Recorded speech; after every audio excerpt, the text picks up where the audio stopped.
क्या आपने कभी सोचा है कि हमें अपने अतीत के बारे में जानकारी कहाँ से मिलती है?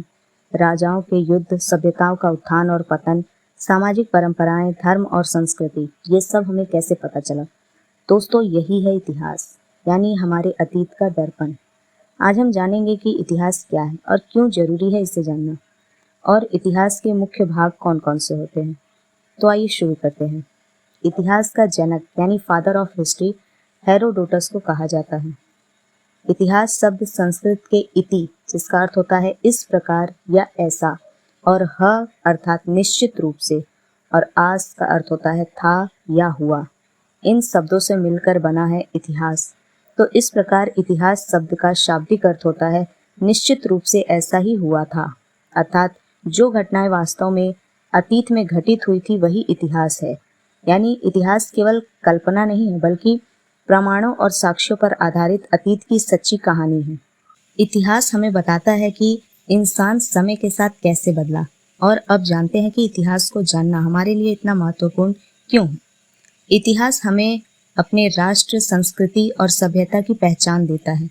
अतीत की गलतियों और सफलताओं से सीखने का अवसर देता है। महापुरुषों, योद्धाओं, संतों और विद्वानों से प्रेरणा मिलती है। समाज और राजनीति में भी सही निर्णय लेने में मदद करता है।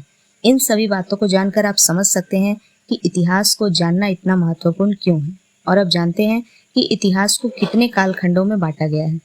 मेनली इतिहास को 3 कालखंडों में बांटा गया है: प्राक ऐतिहासिक, आद्य ऐतिहासिक और ऐतिहासिक। अब जानते हैं प्राक ऐतिहासिक काल के बारे में। प्राक ऐतिहासिक काल का कोई भी लिखित साक्ष्य प्राप्त नहीं हुआ था। उस समय का मानव जो था वो केवल पत्थरों पर चित्र बनाना ही जानता था। इस समय मानव पूरी तरह से आदि मानव था।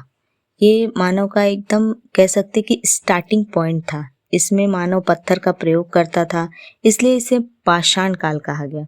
और पाषाण काल को हम 4 भागों में बांटते हैं: पूरा पाषाण काल, मध्य पाषाण काल, नव पाषाण काल और उत्तर पाषाण काल। इसके बाद हम पढ़ेंगे आद्य ऐतिहासिक काल के बारे में, जिसमें सिंधु सभ्यता पढ़ा जाता है। सिंधु सभ्यता को हड़प्पा सभ्यता भी कहा जाता है। इसमें मानव लिखना तो जानता था, लेकिन क्या लिखा ये आज तक पढ़ा नहीं जा सका। इसके बाद ऐतिहासिक काल में उसमें वैदिक काल से लेकर के अब तक का जो समय है, वर्तमान समय 2025 तक का सब पूरा कालखंड उसमें आ जाता है, जिसे 3 भागों में बांटा गया है: प्राचीन इतिहास, मध्यकालीन इतिहास और आधुनिक इतिहास। इसके साथ साथ विश्व का इतिहास भी हम इसी के अंतर्गत पढ़ेंगे। इन सभी कालखंडों के भागों को हम क्रमानुसार नेक्स्ट क्लासेस में पढ़ते जाएंगे। उम्मीद है आपको ये वीडियो पसंद आई होगी। अपनी राय हमें कमेंट में ज़रूर बताएं, और नेक्स्ट वीडियो में पढ़ेंगे। So thank you. जय हिंद।